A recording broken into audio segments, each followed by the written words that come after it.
Continuamos. Estamos en lo que es agua de piscinas. Generalmente, fundamentalmente, ¿qué es lo que se quiere acá? ¿Qué es lo que se quiere obtener? Tratar de mantener en la red la distribución pequeña concentraciones de cloro libre residual, ¿no? Generalmente en las aguas de piscina lo que se quiere o lo que quieren las empresas, las personas dueñas de las piscinas son ver qué tanta cantidad de cloro tiene su agua, porque el cloro en sí, ¿cuál es la finalidad del cloro? La finalidad del cloro es matar las bacterias, los virus, ¿no? Los hongos que se presentan, ¿no?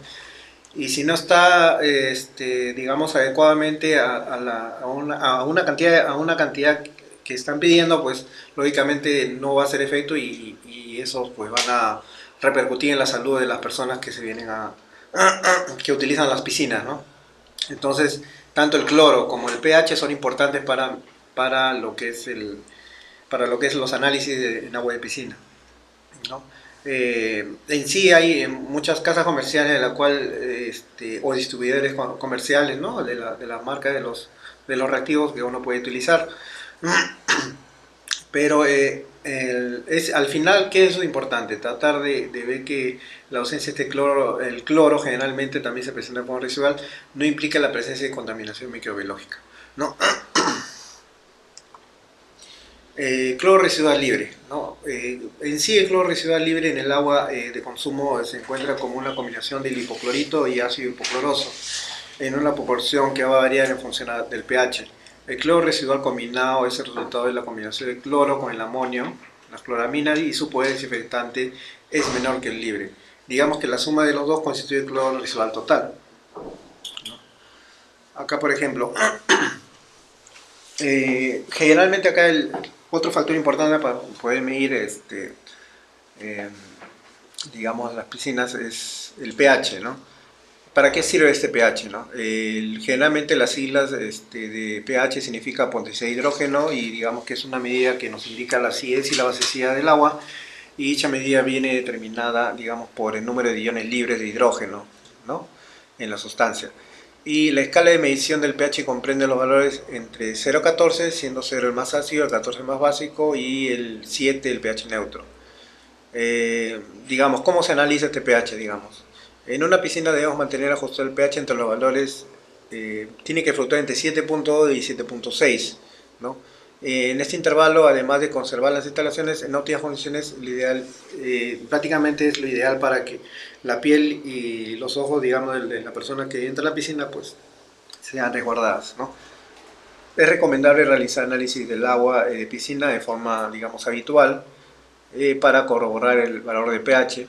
Y para llevar a cabo dicha operación podemos recurrir hay estuches que inclusive te incluyen los cloros y pH, ¿no? Los mismos a la vez, ¿no? Y también hay sistemas medidores digitales que son más directos y aparatos electrónicos como fotómetros que nos permiten analizar diferentes parámetros del agua en forma rápida y precisa, ¿no? En algunos casos son directos, ¿no? Con colocas cierta cantidad de la muestra, ¿no? Y por medio del cambio de la coloración que tienen las tiras reactivas, ¿no? Podemos observar qué tan presente es el cloro, ¿no? O qué tan ácido, qué tan básico es el agua de piscina, ¿no? Las casas distribuidoras siempre tienen, digamos, sus colores, digamos, en el empaque, ¿no? ¿no? del reactivo, ¿no? Y ahí puedes hacer la comparación. En algunos casos directo, ¿no? Colocando la muestra, en otros casos son tiras, ¿no? De pH, ¿no? Cual colocas una gota en esa tira y lo comparas, ¿no? La tira con el inserto del reactivo, ¿no? Ya, bueno, vamos a seguir hablando en este caso de agua de piscinas. Generalmente también nos piden los recuentos de coliformes totales, ¿no? Fecales y Escherichia coli, ¿no? Pero en este caso vendría a ser los recuentos, ¿no? Lo que vimos anteriormente eran numeraciones, ¿no? Utilizábamos tubos, ¿no? Pero en este caso vamos a hablar de los recuentos de los coliformes totales y E. coli en este caso. Obviamente se utiliza el mismo bueno, para los terógrafos que utilizamos, el agar MHPC, pero en este caso vamos a utilizar lo que es un caldo, ya no va a ser un agar. Este caldo se va a llamar el M-Coli Blue, ¿no? Este M-Coli Blue van a venir en una especie de sachets, ¿no? Aquí lo podemos ver, unos sachets pequeñitos, en el cual estos sachets van a ser colocados en un Petri Pad, ¿no? El pad digamos que vendría a ser como una membrana, ¿no? de filtro, ¿no? Pero en este caso la diferencia es que en esta membranita, pues digamos que es mucho más, un poquito más gruesa, digamos, ¿no? Digamos, y se va a ser colocado dentro de ese Petri Pad. Cuando colocamos esa Petri Pad dentro de las plaquitas, ¿no? Lo que vamos a hacer es rociar digamos, ese M-Coli Blue en esta plaquita, digamos, ¿no? Entonces, como es caldo, lógicamente el caldo va a quedar impregnado del medio en ese Petri Pad, digamos, ¿no? Y entonces ya tenemos el material para trabajar, ¿no? En otros casos, como el heterógrafo era con agar, ¿no? Y el agar simplemente lo viertes y ya está, se seca y listo. Pero este no, este ya tiene un Petri Pad y tiene esos sachets pequeños en el cual contiene el reactivo. Esos hay que prepararlos, ¿no? ¿no? Son 2 mililitros lo que tienes que echar de reactivo dentro de ese Petri Pad para que pueda estar impregnado, ¿no? De este fondo azul, digamos, ¿no? Del reactivo, del medio, ¿no? Y ya teniendo listo todo esto, inclusive acá dice 1.9 a 2.1, ¿no? Pero 2 mililitros está bien, ¿no? No hay problema de poder colocarlo en placas Petri pequeñas, ¿no? Que son de 50 a 9 milímetros, ¿no? Entonces, ya teniendo el material preparado, ¿no? Lo que se hace es filtrar 100 mililitros de la muestra, ¿no? Acá está la muestra que llega al laboratorio y te dice filtrar 100 mililitros de la muestra de acuerdo a la matriz, ¿no? Generalmente en los ensayos lo que te piden es hacer siempre ensayos por duplicado. Generalmente como una especie de trazabilidad de los ensayos, ¿no? Para ver qué tan cerca digamos, de la precisión tiene el analista en el cual hace estos ensayos, ¿no? Porque a veces cuando el analista no vierte, digamos, la cantidad necesaria posible en las muestras y sale unas colonias crecen más que otras, ¿no? Entonces para eso es el duplicado. Se supone que si es el duplicado tiene que ser el mismo crecimiento tanto de una como de otra, ¿no? Entonces, y ahí se puede ver digamos, la destreza del analista que está haciendo la muestra, ¿no? Bueno, es como una especie de aseguramientos que hacen también los laboratorios, ¿no? Para asegurar sus resultados, ¿no? Entonces, acá armas el material de filtración, ¿no? Acá tenemos el quitasato, el embudo de filtración, ¿no? Entonces acá tenemos la membrana. Esta membranita va ahí en este Petri Pad ya listo con el medio, ¿no? Entonces, filtra los 100 mililitros, ¿no? De acuerdo a la matriz, lógicamente puede ser solamente 100 mililitros, pero si el agua está un poco turbia, pues lógicamente vamos a tener casi diluciones. 10 mililitros de la muestra con 90 de buffer, filtramos también, ¿no? Si es que se hace diluciones. Bueno, después de filtrar el agua, la membrana se coloca en la placa con el medio de M-Coli Blue 24, ¿no? Acá bien claro lo dice. Con la ayuda de una pinza retiramos la membrana de los 100 mililitros filtrados, ¿no? Y lo colocamos a estas Petri Pad, ¿no? Estas plaquitas pequeñas, ¿no? Y luego lo incubamos a 35 grados más o menos 0,5 por espacio de 24 horas más o menos 2 horas, ¿no? Entonces lo incubamos con esta temperatura y por este tiempo, y digamos, para contar las colonias, usar binoculares de baja potencia u otra luz blanca fluorescente para promover la vista óptima. Generalmente, ¿cómo son las características de estas colonias, ¿no? Son de color azul a púrpura, las que son de coli, ¿no? Y todas las colonias rojas y azul a púrpura son de colores totales, ¿no? Entonces, eso es lo que nos va a ayudar a diferenciar, hacer los recuentos, ¿no? Lógicamente, si yo estoy haciendo una muestra y si me piden tanto totales y E. coli, obviamente que van a estar acá, van a crecer, ¿no? Digamos que ahí están, ¿no? Ahí, ¿no? Como ven, el crecimiento de las colonias azules, ¿no? Va a ser presencia de E. coli, la de puntos rojitos, ¿no? va a ser la presencia de totales, ¿no? Entonces, fácilmente se puede diferenciar el crecimiento en este tipo de Petri Pan, ¿no? Y lógicamente por el crecimiento de las colonias se va a hacer los recuentos, acá están las fórmulas, ¿no? El total de coli en 100 mililitros se va a ser igual al promedio de las colonias, ¿no? Por 100, ¿no? Entre el volumen de la muestra filtrada, ¿no?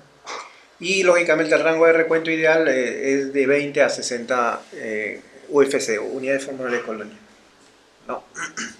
Entonces, este para el caso de coli. Para el caso de coliformes totales también tiene su fórmula. Es igual, coliformes totales en base a 100 mililitros del promedio de las colonias rojas o azul púrpura también por 100 mililitros entre el volumen de la muestra filtrada, ¿no? El rango de recuento va a ser entre 20 y 80, un poquito más que lo que son E. coli, ¿no? Entonces, este es todo lo que es referente a lo que son recuentos, ¿no? Recuentos tienen que relacionarlo siempre con la filtración de la membrana, ¿no? Con sus numeraciones se sabe que estamos hablando de tubos múltiples, ¿no? Hasta la NMP, ¿no? Entonces, continuamos. Ahora, lo que son coliformes termotolerantes, ¿no? Este ya es, digamos, utilizamos otro tipo de medio, ¿no? En este caso utilizamos el medio MFC, ¿no? En este caso el pH en el cual que tiene que estar este medio, el medio FC es como un caldo, ¿no? No es agar, es caldo. Entonces, este caldo tiene que estar entre 7.4 más o menos 0.2 de pH, por ejemplo, ¿no? Entonces, lo que se va a hacer es casi lo mismo que hemos visto en lo que es total y E. coli. Se va a dispensar también 2 mililitros, digamos, ¿no? Del medio MFC a los Petri Pan también, ¿no? En ese Petri Pan va a estar contenidos el medio MFC y ya lo tenemos listo para poder, digamos, hacer la filtración. Entonces, acá filtramos la muestra de 100 mililitros, ¿no? De agua, ¿no? Y se hace la dilución sucesiva de acuerdo a la matriz, ¿no? Como ya mencioné. Obviamente acá el filtro de membrana tiene que tener una porosidad entre 0,45, ¿no? Por 47 milímetros, ¿no? Entonces, digamos, después de filtrar el agua, la membrana se coloca en la placa con el medio MFC ya, en este caso, ¿verdad? Pero acá viene la diferencia con los totales y el E. coli. No se va a incubar a 35 grados. En este caso lo que se hace es sellar estas placas, ¿no? Sellarlos con bolsas, ¿no? De polietileno y estas colocarlas en el baño María, ¿no? Esto vamos a colocar en el baño María, sumergidos, digamos, ¿no? Obviamente sumergidos, pero con un apoyo en el cual, ¿no? Tengamos ahí, pues, para que las placas no se suban, ¿no? A la superficie, ¿no? Entonces el baño tiene que estar entre 44.5, ¿no? Y a 0.2 grados por 24 a más o menos 2 horas. Por 24 horas nada más la incubación, ¿no? Obviamente como son fecales termotolerantes, soportan este tipo de rango de temperatura, ¿no? Entonces ya nosotros hemos hablado de por qué soportan tantas temperaturas o el tipo de bacteria, ¿no? Etcétera. Podemos echar una introducción.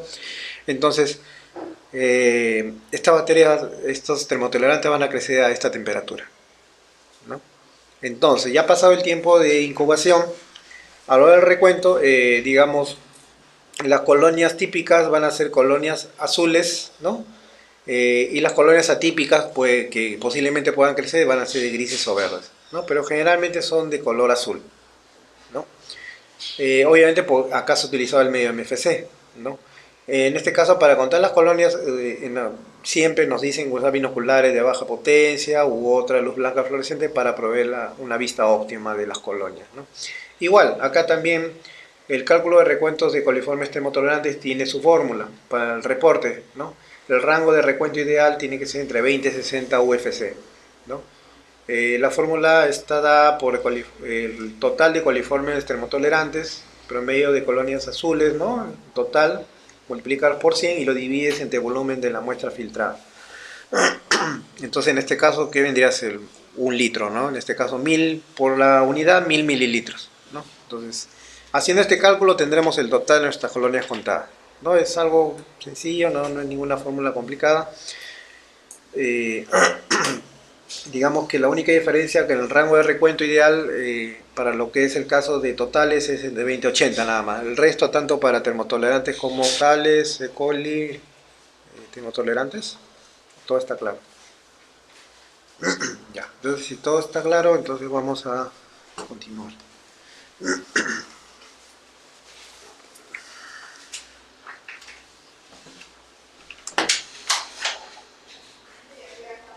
Ya, ahora vamos a ver un poco lo que son formas parasitarias, ¿no? Todo lo que es el ambiente, el ámbito de parasitología es muy amplio también. Entonces, lo ideal es tener nociones, por lo menos de las estructuras, digamos, identificaciones más rápidas, digamos, para ver qué tipo de parásito estamos observando. Para el caso de lo que es filtraciones por membrana, generalmente podemos encontrar parásitos intestinales, protozoarios, ¿no? Y también huevos del mintos también, ¿no? En algunos casos también larvas, ¿no? Pero estos parásitos que hablo son en general la mayoría los más patógenos, los más conocidos. Otros no generan mucha patogenicidad, ¿no? En el caso de los protozoarios. Pero en cambio los otros parásitos más agresivos, digamos, ¿no? Que pueden causar enfermedad, lo podemos encontrar en forma de huevos, ¿no? En sí hay bastantes grupos, ¿no? De parásitos. En algunos casos los platelmitos, por ejemplo. En el caso de los platelmitos, por ejemplo, encontramos a la fasciola hepática, Paragonimus, ¿no? Por ejemplo, en esta fotografía acá vemos a un huevo de Paragonimus, ¿no? SP. Es muy parecido a los huevos de fasciola, ¿no? Pero generalmente lo que presenta, la característica principal que pueden presentar son la presencia de un opérculo en la parte apical, ¿no?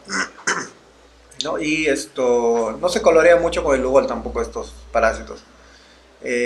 Son, digamos, huevos que pueden presentar tamaños de entre 20 a 30 micras más o menos, un poco menos que la fasciola. Las fasciolas sí son huevos grandes de 30 a 50, ¿no? Entonces digamos que este tipo de huevos, en este caso de Paragonimus, también lo podemos observar. Obviamente todo está adecuado siempre a un ciclo biológico, ¿no? En sí intervienen operos intermediarios, ¿no? Para este ciclo biológico. Y lógicamente las formas larvarias también son las formas infectantes. En este caso la forma larvaria de lo que es para este ciclo es el miracidio, ¿no? Entonces el miracidio es el que va, digamos, esta larva va a penetrar mediante un hospedero intermediario que es el caracol, ¿no? Entonces, digamos que este caracol va a estar, digamos, en los berros, ¿no? En las hierbas, ¿no? De la ribera de los ríos, y es cuando el hombre se contamina con digamos, estos parásitos, ¿no? Estos parásitos generalmente se ubican en los canalículos del hígado, ¿no? Exactamente en los hepatocitos. Vamos a poder encontrar este tipo de, por ejemplo, el caso ya sea de fasciola, ¿no? O digamos, por lo que es el hospedero intermediario con el caracol. Y lo que es en el caso de Paragonimus es ya, digamos que es otro tipo de hospedero, que parece que es el cangrejo de repente, ¿no? Entonces, para cada parásito tiene un ciclo biológico, ¿no? Entonces, eso es lo que quiero que tengan en cuenta, ¿no? Y también las estructuras principales de las cuales yo voy a identificar este parásito, ¿no? Por ejemplo, el caso de los céstodes, ¿no?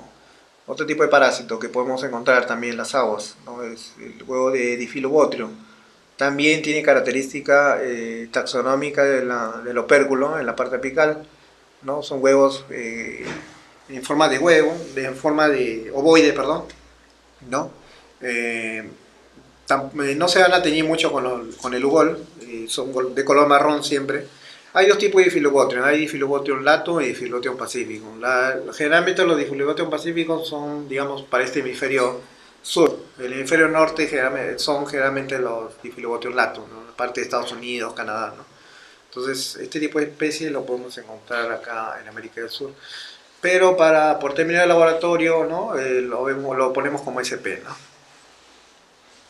Esto pertenece a la clase de los céstodes, generalmente también tiene ciclobiológicos, ¿no? Eh, en el cual esto viene a ser como una especie de tenias, ¿no? Generalmente este tipo de tenias tienen, en la parte apical tienen como un escolex. Este escolex sirve para, digamos, adherirse al hospedero, ¿no? Y el cual va a empezar a su desarrollo, ¿no? Generalmente este tipo de parásitos tienen generalmente porciones que le llaman estróbilos y dentro de esos estróbilos están los proglótides, ¿no? Los proglótides maduros, inmaduros y grávidos, ¿no? Entonces, dentro de esos proglótidos ya pues están los, digamos, van a soltar los huevos, ¿no? Que en este caso ya lo observamos acá, ¿no? Eh, bueno, también parte de los cestos también están incluidos los himenolepis, ¿no? En este caso podemos observar himenolepis nana y himenolepis diminuta, ¿no? ¿Cuáles son las diferencias taxonómicas, digamos, de estas dos especies? Por ejemplo, la nana tiene filamentos polares, ¿no? Acá observamos la Hymenolepis nana, no tiene filamentos polares, ¿no? En sus extremos, en ambos extremos. En cambio, la diminuta no tiene estos filamentos, ¿no? Está libre de estos filamentos. Es una diferencia entre ambos huevos, ¿no? Otra diferencia, digamos, que es el tamaño. Las Hymenolepis diminutas son mucho más grandes que la nana, ¿no? Acá en la parte central podemos ver los tres pares de ganchos, ¿no? Los ganchitos que podemos ver en ambos parásitos, ¿no? Digamos que la diminuta es mucho más redonda, ¿no? Y acá esta es un poco más ovoide, digamos, ¿no? Parecieran iguales, pero tienen diferencias, ¿no? En el cual podemos delimitar cuál es la especie, ¿no? Entre la nana y una diminuta. También tendríamos que hablar de la tenia, ¿no? La tenia, digamos, hay dos especies comunes que es la tenia solium y la tenia saginata, ¿no? Pero para fines de laboratorio la ponemos como SP. Entonces la característica principal de este tipo de huevos generalmente se encuentran, tiene estructura, en la parte externa presenta una parte radiada, ¿no? La parte radial quiere decir que tiene muchas líneas compartidas, ¿no? De divisiones, ¿no? Y generalmente son de color café. Sí, a la hora de echar el gol a la observación, son de color café, muy intenso, ¿no? No miden mucho, puede ser hasta 14 micras, no pasa de ese número. Generalmente las larvas se van a diferenciar por el número de ramas uterinas, ya sea para la especie de Solium con la saginata. También, digamos, la tenia Solium, pues obviamente los hospederos, hospederos intermediarios van a ser los cerdos, comparado con la saginata, que los hospederos intermediarios van a ser ganado vacuno, ¿no? Entonces, digamos que hay 7 diferencias. Al final, el que se infecta es el hombre porque come carne mal cocida de estos animales, ¿no? Digamos, en el caso de la tenia Solium es mucho más peligrosa porque puede formar la larva cisticercoide que puede subir hasta el cerebro, ¿no? Y te puede causar incluso hasta la muerte, ¿no? Si tú comes carne mal cocida de los cerdos, te puede pasar eso, ¿no? Entonces, hay otras especies, ¿no? Que generalmente más comunes, pero las tenias, tanto para Solium como saginata, son totalmente iguales, los huevos. Solamente esa diferencia, como les dije, cuando lo vean en larvas, por el número de las ramas uterinas. Generalmente uno tiene 12, 14 y el otro tiene 16, 18, me parece. Entonces, el aspecto de larvas lo pueden diferenciar, pero en huevos son totalmente iguales. Y por ese tipo de repente de confusión que pueda haber, ¿no? Si es saginata o si es Solium, entonces por eso el laboratorio dice que si ves un huevo de tenia, le vas a poner tenia SP, ¿no? Para que no se complique la vida. Ya, digamos, acá también tenemos que hablar de los nematodos. Los nematodos intestinales que son patógenos, ¿no? Obviamente que hay otros nematodos que son de vida libre, que podemos ver en el agua, ¿no? Los más comunes que posiblemente podemos ver puede ser Lepidopteroides verbiculares, también puede ser Strophyloides stercolaris, en este caso. Pero generalmente este interrogador venicular lo vamos a encontrar en el área clínica, ¿no? Se hace por medio de... hay una técnica que se llama la técnica de Graham, el test de Graham, me parece que con una cinta lo colocan en un portaobjeto y esa cinta ya lo colocan, ¿no? Generalmente a los niños, a los bebés pequeños, ¿no? Le colocan en la parte, en el borde del ano, ¿no? Y siempre las muestras toman las muestras en la mañana, ¿no? Porque generalmente temprano, a las 5 o 6 de la mañana, son que estos parásitos pueden aparecer, ¿no? Entonces esto lo hace mediante el test de Graham, este es en el área clínica. El área de ambiente de aguas en sí se puede observar, ¿no? Pero solamente puede ser mediante, digamos, estos métodos que hemos hablado de centrifugación, ¿no? Porque generalmente se encuentran este tipo de aguas que están, ¿no? bien cochinas, bien cargadas, ¿no? De sedimentos, ¿no? Generalmente la característica del huevo interior vermicularis tienen un área convexa, ¿no? Tienen blastómeros por dentro que va a formar la futura larva, ¿no? Y con el UVOL se tiñen de anaranjado. En este caso la foto es de, bueno, una muestra sin UVOL, ¿no? Pero es fácil identificar. En este caso la larva de Strongyloides tricolaris también podemos observarlo.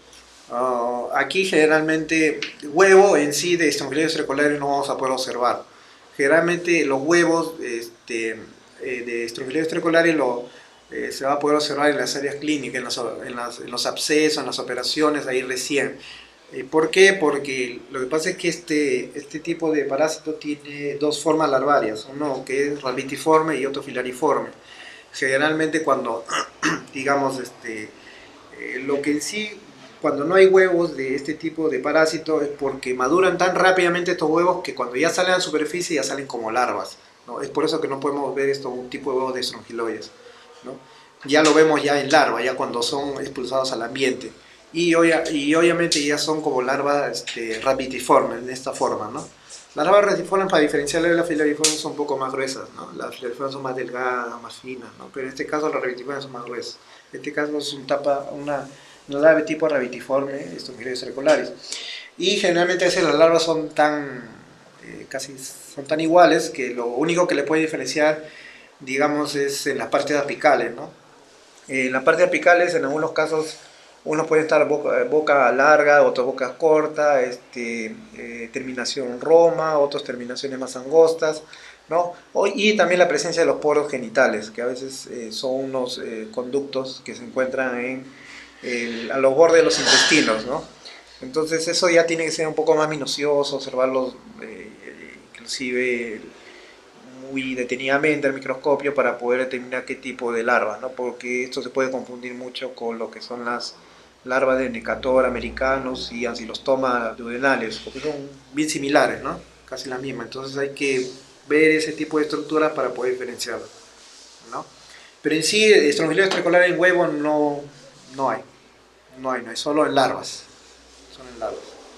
Pero, como ya dije, los huevos los podemos ver, por ejemplo, si estamos en los hospitales, en el área clínica, quizás en una operación, quizás el doctor lo puede extraer de un absceso, ahí se pueden observar, porque no ha salido al medio exterior, ¿no? Como ya larva, ¿no?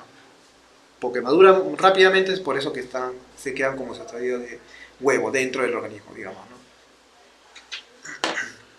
Digamos, acá lo que es, por ejemplo, otros huevos comúnmente conocidos son los Ascaris lumbricoides, ¿no? Generalmente los Ascaris lumbricoides tienen estructuras mamelonadas, ¿no? Como vemos acá. Algunos casos son huevos larvados, ¿no?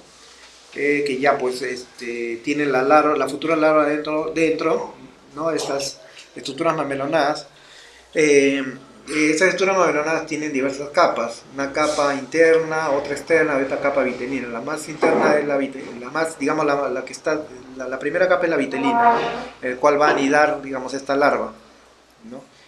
Pueden ser huevos larvados que están embrionados, hay huevos que inclusive no pueden estar embrionados, pero hay una fase inicial de este tipo de Ascaris lumbricoides que son huevos totalmente decorticados. Decorticados quiere decir que no tienen la presencia de estos mamelones, ¿no? Están ausentes, ¿no? Digamos que uno lo ve y digamos que uno puede decir que es otro tipo de huevo, que no lo puede reconocer. Pero es un huevo de Ascaris y Lumbricoides, pero en una etapa inicial. Son huevos decorticados que luego al ser larvado recién van a formar sus mamelones y su larva dentro, ¿no? En este caso como es de acá, ¿no? Ahí ya podemos observar la formación de la larva, ¿no? Y los mamelones, pequeños mamelones que se van formando, ¿no? Estos huevos de Ascaris y Lumbricoides resisten mucho los ambientes adversos, ¿no? Pueden inclusive estar en los suelos, en las superficies, pueden estar mucho tiempo, ¿no? Pueden estar meses, ¿no?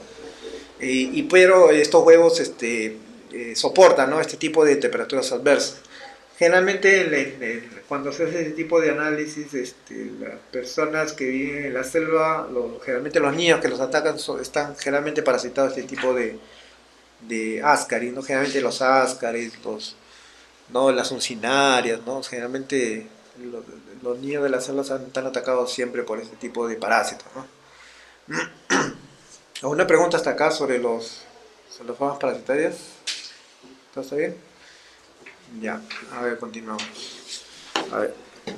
Bueno, en un caso poco usual, pero existente también, el huevo de Toxocara canis. También, Toxocara canis también son parásitos de los perros, digamos, ¿no? En este caso, digamos que es muy peligroso porque este tipo de larvas, cuando entran al organismo de uno, cuando entra en contacto con las heces de los perros, ¿no?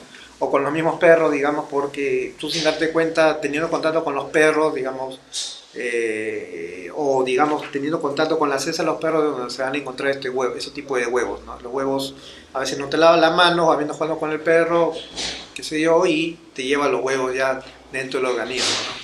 Y entonces estos huevos desarrollan un ciclo biológico, ¿no? Y lógicamente que es muy peligroso porque estas larvas pueden ser viscerales. Viscerales quiere decir que van a migrar a diferentes órganos, ¿no? Pueden migrar al hígado, pueden migrar a los pulmones, ¿no? Entonces se puede, digamos, diseminar en todo el cuerpo y te puede ocasionar hasta la muerte, ¿no? Entonces, en todo caso, hay también la toxocariasis ocular, que es bien peligrosa, que puede dañarte la retina del ojo, ¿no? Entonces, hay que tener mucho cuidado con este tipo de parásitos, ¿no? Generalmente lo encontramos en los perros, ¿no? Que están en los intestinos de los perros, cuando defecan, luego botan los huevos, ¿no? En algunos casos también larvas, ¿no? El caso de las larvas ya pues están depositados todos los huevos, ¿no? Automáticamente cuando la larva muere los huevos van a ser expulsados, ¿no? En cantidades, ¿no? Millones y millones. Entonces para las personas que tienen mascotas hay que tener mucho cuidado, porque también hay este tipo de parásitos. El huevo de Trichuris trichura, generalmente conocido, la característica principal podemos observar que tienen dos tapones polares en los extremos, ¿no? Es el característico de estos huevos de Trichuris trichura, ¿no? Dentro del huevo vamos a encontrar blastómeros en formación a la futura larva, ¿no? Y generalmente con el huevo se tiñen de marrón intenso, ¿no?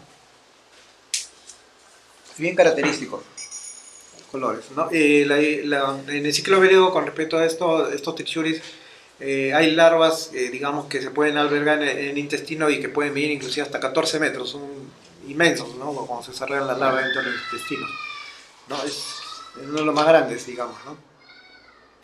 Y huevos, digamos, estos huevos miden más o menos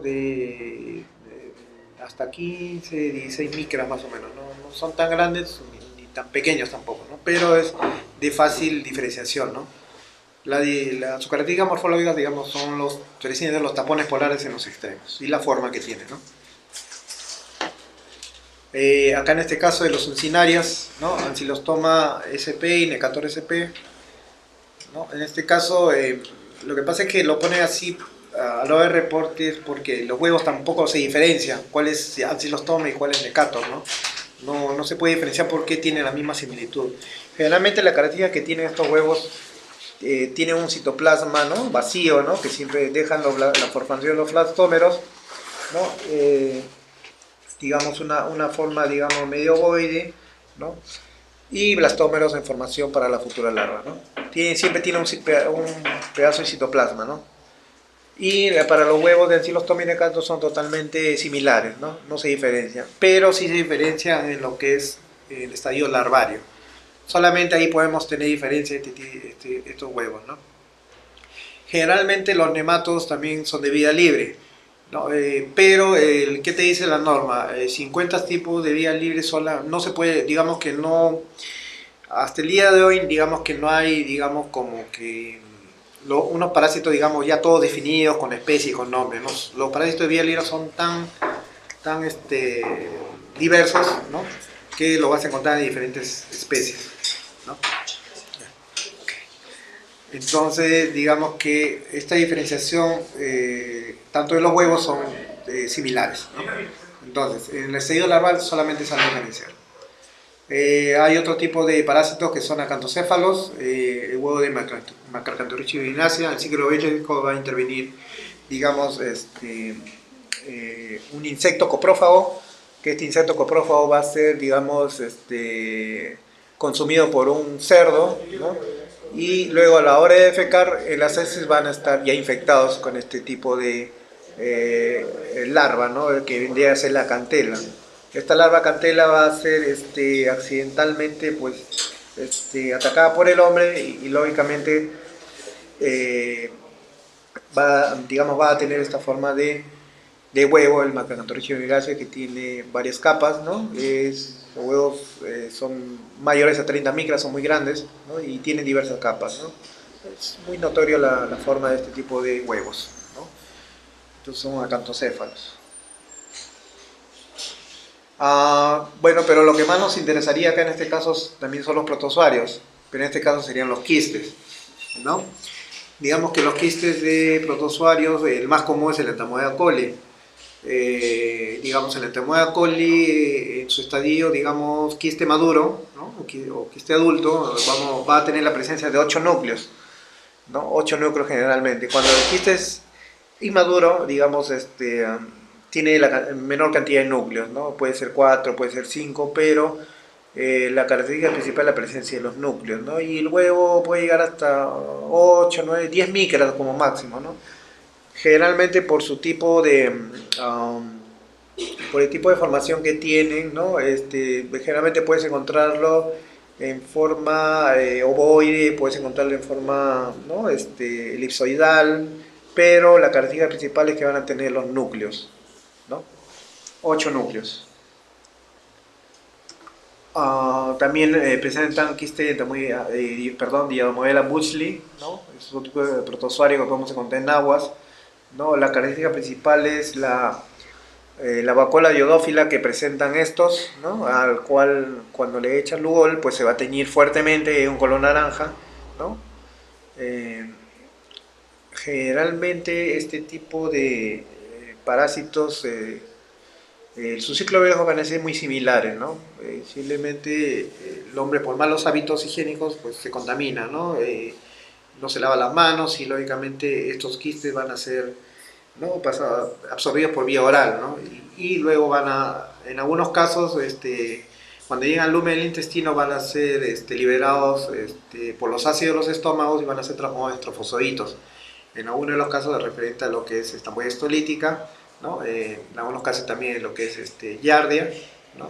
Unos atacan el intestino delgado y otros atacan el intestino grueso, ¿no? Entonces, en algunos casos ya salen como quistes, ¿no? Porque van a hacer una fisión, digamos, binaria, ¿no? Se comienzan a originar cambios y van a salir como ya quistes infectivos, ¿no? Generalmente estos son los ciclos biológicos de los protozoarios, ¿no? Eso es lo mismo. La diferencia con los helmintos, que en los helmintos van a haber intervenciones de hospederos, ¿no? Hospederos intermediarios.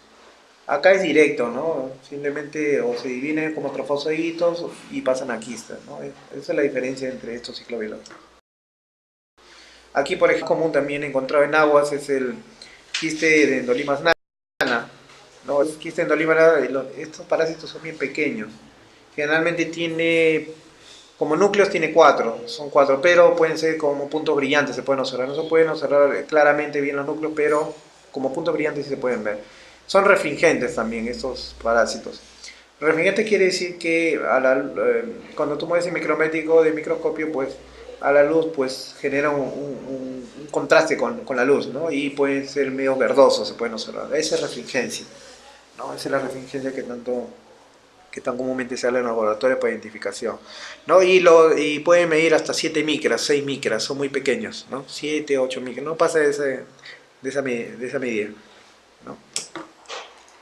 Acá los Chilomastis o Chilomastis sp son muy parecidos a la Endolimas nana, ¿no? También generan refringencia, pero la característica principal tiene una protuberancia en la parte apical como una especie de limoncito, ¿no? Una forma de limón tiene.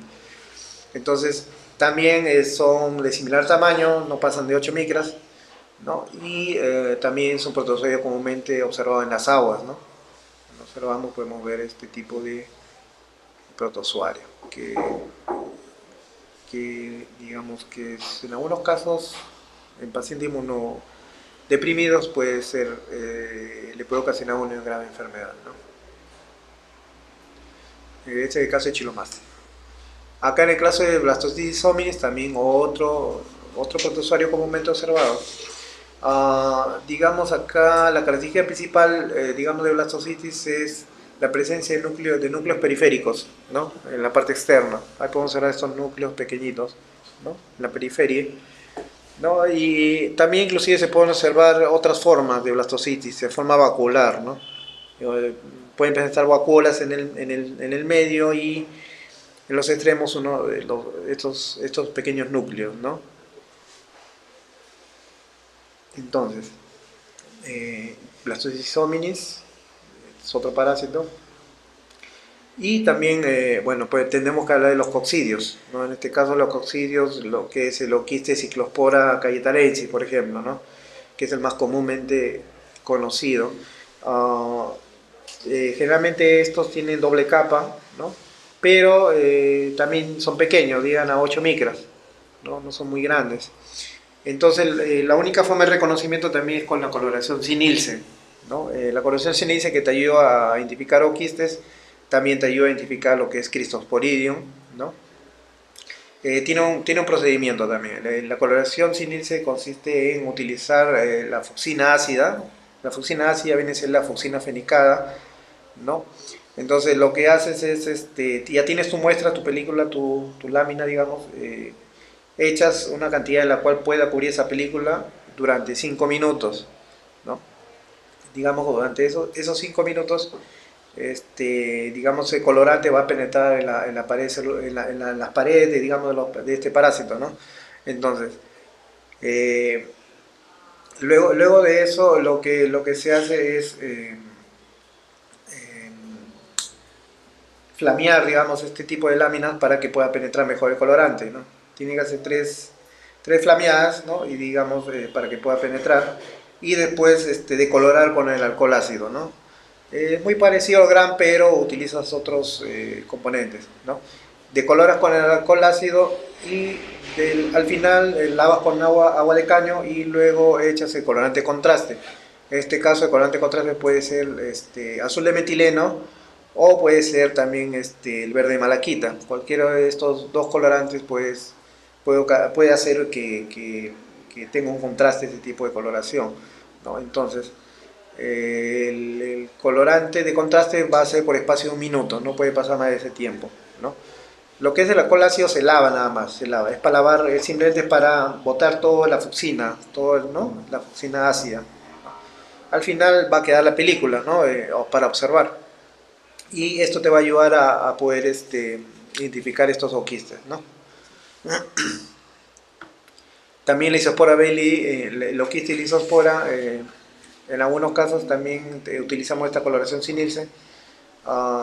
Lo que caracteriza claramente es la presencia del esporoblasto que tienen dentro de su estructura, ¿no? Pero el estadio adulto presenta 2 esporoblastos, ¿no? Y en la coloración sin Nielsen, pues lógicamente se van a teñir lila, ¿no? Con fondo azul, ¿no? Van a ser reconocidos rápidamente, ¿no? No, en este aspecto de la isospora no hay ningún problema para identificación, ¿no? Acá generalmente para reconocimiento de Cristosporidium Aquí sí va a ser un poco más complejo porque los que estoy poniendo prácticamente miden hasta 4 o 5 micras, no miden más. Son los más pequeños los quistes que se pueden observar. A veces a simple vista no lo puedes ver, ¿no? Entonces para eso necesitamos la coloración sin Nielsen, ¿no? Entonces aquí podemos ver los crisoporidium cómo se tiñen de lila, ¿no? Cómo se tiñen fuertemente de lila. Y podemos observar que, digamos, dentro de estos podemos ver estructuras como los meros hoyitos, ¿no? Que digamos que están presentes en esta coloración, ¿no? El fondo es lila, el fondo, digamos, de la coloración es azul, como pueden observar, por el azul de metileno, el colorante contraste, y son más, digamos, accesibles para poder reconocerlo, ¿no? Crisoporidium parvum generalmente lo encontramos en aguas de piscinas, ¿no? En algunos casos también la giardia, ¿no? Pero más lo que le interesa son este tipo de parásitos, ¿no? Este tipo de oquistes, ¿no? Y la única forma para poder hacer una coloración es con la coloración cínica, ¿no? Si hay alguna pregunta, la hacen, si no, continuamos. Ya, listo. Ok, entonces para lo que es giardia duodenalis, por ejemplo, en sí no hay una metodología en la cual te diga cómo poder aislar estas giardias duodenales. A veces el nombre duodenalis es muy general. La misma giardia duodenalis es la misma, digamos, que la lamblia, ¿no? Y la misma, digamos, giardia intestinalis, ¿no? A veces tiene estos sinónimos, generalmente, ¿no? Entonces, como la giardia siempre se le encuentra en ese tipo, en diferentes tipos de matrices de aguas, entonces, ¿qué tenemos que saber de la giardia? En general, tenemos que, a la hora de la observación, tenemos que ver la presencia del axostilo. El axostilo es como una varilla que se encuentra en la parte central, ¿no? Que va a ser un carácter taxonómico para la identificación, ¿no? Entonces, también en algunos casos se puede observar los núcleos, ¿no? ¿No? Y lógicamente la pared del quiste, ¿no? Que es gruesa, ¿no? En algunos casos cuerpos parabasales también se puede observar, pero la forma quística es la más común que podemos ver, ¿no? Trofozoito es poco común porque generalmente los trofozoitos lo podemos ver más en muestras del área clínica, donde el cual podemos ver, digamos, de heces bien diarreicas, por ejemplo, ¿no? Con la ayuda del suero fisiológico sí podemos ver trofozoitos, ¿no? Inclusive hasta los mismos parásitos tienen movimientos clásicos en el cual se puede identificar, ¿no? Por ejemplo, la giardia en trofozoitos se mueve alrededor de su eje, ¿no? Dando vueltas, ¿no? Inclusive hay otros parásitos como el caso de blastocitis se mueven de un lugar a otro, de una esquina para otro lado, ¿no? En direccional, ¿no? Entonces eso también te puede ayudar a poder identificar. Los trofosoditos es bien complejo identificar, pero con los tipos de movimientos que tienen son clásicos, ¿no? Y eso te puede ayudar también a identificarlo. Bueno, ese es el caso de heces bien diarreicas, ¿no? Solamente puede ver trofosoditos. Pero ya en lo que es muestras de aguas, ¿no? De laboratorio, cuando llegan las muestras, ya lo va a hacer en forma quística, ¿ya? Es difícil que lo encuentres como trofosodito, ¿no? La giardia lamblia puede medir entre 12 a 15 micras, ¿no? ¿No? Acá está la parte de lo que es trofosodito, el núcleo, el disco succionador, cuerpos parabasales, como ya mencioné, ¿no? En algunos casos los flagelos que se pueden ver también, la sostilo, ¿no? La parte media, ¿no? Que divide estos núcleos. Y acá lo podemos ver ya con Lugol, ¿no? Acá está el oxostilo, claramente. Esta giardia se ve sin Lugol, pero como notan, acá está el oxostilo, el carácter taxonómico que tiene este parásito para poder decir que es una giardia, ¿no? La misma forma, ¿no? Que tiene, ¿no?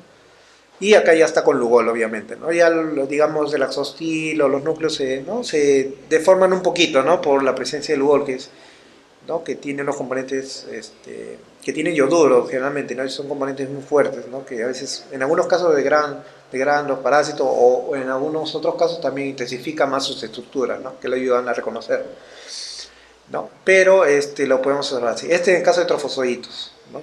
Cuando se tiñe el Lugol, ¿no? Entonces son las diferentes formas que podemos ver las giardias, ¿no? Tanto sin Lugol, con Lugol y trofozoitos, ¿no? Entonces, digamos un método en sí para lo que es la la observación de la yardia, digamos que no hay. Digamos que puede haber otros métodos, digamos, más sofisticados que te identifican la yardia, pero en el caso de lo que es en aguas, la filtración ayuda bastante para poder observar esta yardia, ¿no? La filtración ya lo hemos explicado, filtras y bueno, con la ayuda de suero fisiológico, pues puedes observar lo que has filtrado pues, en el microscopio, ¿no? Simplemente, directo, ¿no? Pero como ya dije, hay métodos más sofisticados, ¿no? Inclusive hay un método en el cual tú puedes observar tanto la Giardia como Cryptosporidium por medio de una por inmunomagnetismo, ¿no? Por método de inmunomagnetismo por biología molecular, ¿no? En el cual lo que hacen es, para filtrar la muestra, lo que hacen es con la ayuda de un filtro que viene dentro, digamos, es como una píldora, digamos, ¿no? Que una cápsula, perdón. Dentro de esta cápsula tiene la membrana, ¿no? En el cual esa membrana, digamos, va a filtrarse, digamos, la cantidad de agua que uno quiere, ¿no? Por ejemplo, nos ayuda pues para cantidades grandes de agua, puede ser 20 litros, puede ser 10 litros, pues digamos que estos 20 litros no pueden ser llevados al laboratorio, son mucho más difíciles, ¿no? Pero por ese tipo de métodos más sofisticados, gracias a eso solamente ya te llevan, ¿no? lo que ya está filtrado al laboratorio. Entonces eso ya por sistemas más automatizados, ¿no? Por inmunomagnetismo y por biología molecular puede detectar, ¿no? Con los microscopios electrónicos de barrido, ¿no? Generalmente puede ver las estructuras, ¿no? Acá está la Giardia y acá está el Cryptosporidium.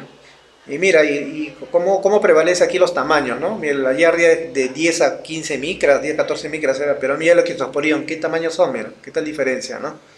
Entonces los Cryptosporidium son bien complejos para identificar, ¿no? Los Cryptosporidium llegan a 5 micras nada más, ¿no? Entonces, lo que te ayuda este microscopio electrónico de barrido, digamos, te ayuda a intensificar mejor las estructuras, ¿no? Entonces te ayuda a amplificar la resolución, digamos, ¿no? De lo que estás observando, ¿no? Entonces, estos sistemas, no sé si todos los laboratorios lo tendrán, pero pocos, me parece, pocos porque para obtención de esa cápsula es un EnviroCheck, me parece. Entonces, es costoso también, es costoso. Y los materiales también, ¿no? Este mismo microscopio electrónico de barrio, no todos los laboratorios tienen, generalmente los tienen los microscopios ópticos, ¿no? Simples de repente, ¿no? Pero existen estas metodologías, ¿no? En el cual tú puedes detectar Giardia y Cryptosporidium, ¿no? Para mayores cantidades de muestra, ¿no? 20 litros, no sé, 10 litros, cantidades, mayores cantidades, ¿no? Y obviamente también existen coloraciones, ¿no? Que, bueno, no sé si son más factibles, ¿no? Como la coloración tricrómica, ¿no? Para poder observar Giardia también en algunos casos, ¿no? O la coloración de hematoxilina férrica, ¿no? Que te ayuda a fijar, digamos, las estructuras también de los parásitos para poder observar, ¿no? Hay que mover la Giardia acá en este caso, ¿no? Acá ya, digamos, con el astrostilo ya un poquito, ¿no? Deformado, pero la forma clásica pues se mantiene, ¿no? Y bueno, es una forma también de poder mantener, ¿no? Si quieres tenerlo, la muestra, ¿no? O guardarlo, pues se puede hacer un montaje con bálsamo de carnada y lo mantiene, ¿no? Entonces, este es para Giardia, en este caso de Giardia, ¿no? Ya, ahora bueno, vamos a dejar a un lado los parásitos, ¿no? Y vamos a seguir, ¿qué es lo que te piden más para lo que son el análisis de aguas, en este caso? Para la detección, por ejemplo, de enterococos fecales, ¿no? Por ejemplo, como ya mencioné, para que un agua esté libre de estos gérmenes, estos patógenos, tiene que estar libre generalmente de los coliformes y de los enterococos, ¿no? Entonces, esta es una metodología, digamos, que es detección, ¿no? En este caso ya no hay mucho recuento ni este tipo de cosas, ¿no? Acá solamente detección. Detección quiere decir si está presente o está ausente, ¿no? El patógeno, nada más, ¿no? Entonces, acá el medio de cultivo acá el cual vamos a utilizar va a ser caldo ácida de sodio. En este caso tiene que estar en triple concentración este caldo, ¿no? El medio en el cual van a crecer los enterococos va a ser en el caldo ácida, ¿no? Aquí está la muestra, ¿no? Entonces lo que tú haces, la preparación de este medio va a ser de 50 mililitros, ¿no? Pero el caldo tiene que estar a triple concentración, ¿verdad? Entonces, lo que yo hago simplemente es, tengo el medio ya autoclavado, listo, ¿no? Para trabajarlo, lo que hago es verter, digamos, 100 mililitros de la muestra, ¿no? ¿No? Con estos 50, ¿no? Digamos, 100 mililitros de la muestra, vierto en este frasco, ¿no? Y lo que hago es incubarlo, ¿no? Incubarlo en 5 grados por 48 horas. ¿No? Entonces, pasado este tiempo, lo que se hace es estriar a medios, ¿no? A medios, en este caso, selectivos, ¿no? El cual va a crecer enterococos, ¿no? En este caso va a ser el agar ácida, ¿no?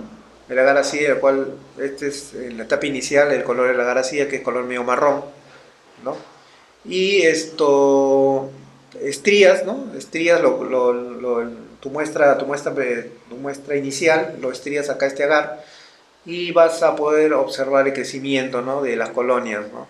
Las colores características de las colonias son de marrón negro con halos de color marrón, ¿no? Te van a un poco confirmar lo que es la presencia de enterococos.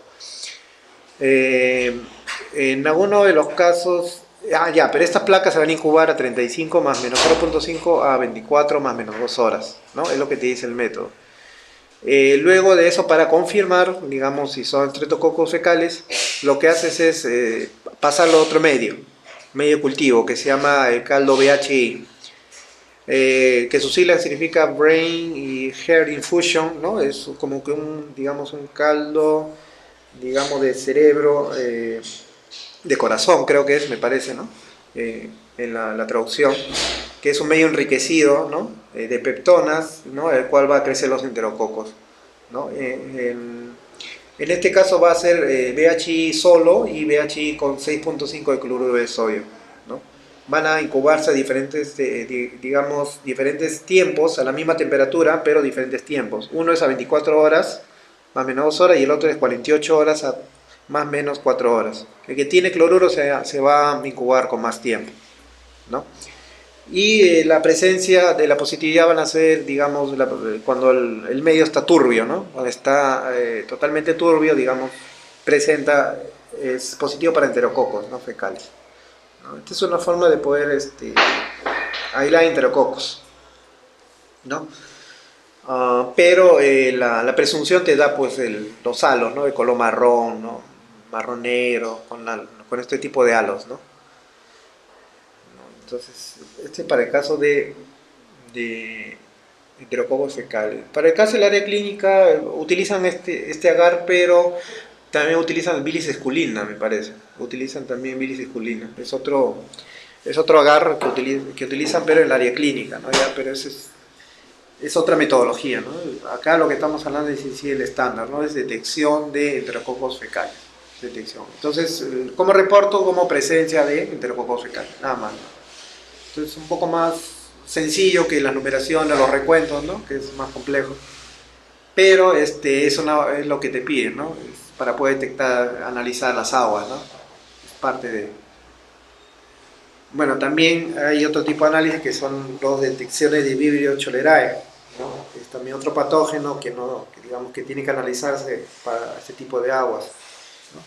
En este caso son detecciones por estándar métodos. Y las detecciones en sí, en algunos casos puedes filtrar la muestra, como puedes echar de frente al caldo, pero el caldo, si tú lo quieres hacer una detección, hacerlo directamente tiene que estar a triple concentración, ¿no? Si en el caso de la filtración, tú lo quieres hacer de esta manera, filtrándolo para sacar la membrana, tiene que hacer a concentración simple, el medio, ¿no? Para este caso de vibrio, utilizan el caldo, el agua de pectona alcalina, el caldo APA que le llaman, ¿no? Esto tiene que estar a una simple concentración para el caso de, digamos, la filtración. Si tú quieres filtrar, la concentración va a ser simple. Pero si solamente quieres echarlo al medio, la concentración sí tiene que ser triple, 3x, ¿no? Entonces, para este caso, lo que se va a hacer es filtrar 1 litro de la muestra en la membrana de 0,45 por 47 micrómetros, ¿no? Entonces, vierto la muestra, ¿no? El embudo y va filtrando, ¿no? Va filtrando, y una vez filtrada la muestra, la membrana se va a sumergir en el caldo de enriquecimiento. En el caldo de enriquecimiento quiere decir caldo APA, ¿no? Entonces, pues, otros caldos de enriquecimiento para que puedan crecer los vidrios puede ser el agua de pectona alcalina sin sal, el agua de pectona alcalina con colistin y polimixina, ¿no? Estos colistin y polimixina son unos antibióticos, cual a veces algunos medios, ¿no? necesitan este nutriente para que puedan crecer, ¿no? Entonces, después lo que haces es incubarlo a 36 grados, ¿no? Por entre 6 a 8 horas, ¿no? Entonces, pasado este tiempo, ¿qué es lo que tienes que hacer? Lo que tienes que hacer es el aislamiento de este patógeno. El aislamiento lo haces mediante lo estrío, digamos, a medios selectivos, en este caso, lo que es el TCBS, ¿no? El TCBS lo estrío, y las características del vibrio Cholerae van a ser colonias grandes, de 2 y 4 milímetros, y las colonias van a ser amarillas. Esto es debido a ¿qué? Debido a la fermentación de la sacarosa, que se caracteriza por ser, acá en este caso, las colonias redondas y ligeramente aplanadas, ¿no? Acá podemos observar, ¿no? Este es el agar TSBS, ¿no? Y el centro va a ser opaco y la periferia va a ser translúcida, ¿no? En otros casos también se puede utilizar también el agar sangre también, ¿no? El agar sangre, por ejemplo, ¿qué es lo que te va a ayudar a ver el agar sangre? Te va a ayudar a ver la zona de las hemólisis, ¿no? En este caso, las colonias hemolíticas van a presentar zonas claras alrededor cuando se han lisado por completo los eritrocitos, ¿no? Es por eso que ocurre este tipo de hemólisis, ¿no? Pues se puede observar translúcidos a la luz, ¿no? Cuando tú ves tu dedo y lo colocas detrás de la placa, ¿no? Y se ve tu dedo a simple vista, la transluz, quiere decir que ha hecho hemólisis, ¿no? Hay diferentes tipos de hemólisis, ¿no? Hay alfa-hemólisis, beta-hemólisis, ¿no? En el caso de lo que es para para cetococo neumonía, me parece que es el alfa-hemolítico, me parece que es medio verdoso, me parece, ¿no? Colocan hemólisis, ¿no? En este caso, agar sangre me parece que es la beta-hemólisis, ¿no? Pero este agar sangre tiene que estar al 5%, ¿ya? Por si acaso. Y después, lo que se hace acá bueno, si ya las colonias te crecen con estas colonias típicas, ya podemos afirmar que es un vibrio Cholerae, pero puede haber pruebas complementarias, ¿no? Pruebas bioquímicas, ¿no? Para poder confirmar mejor los vibrios, ¿no? También puede ser la coloración Gram. La coloración Gram, bueno, si no se recuerda, más o menos es con cristal violeta.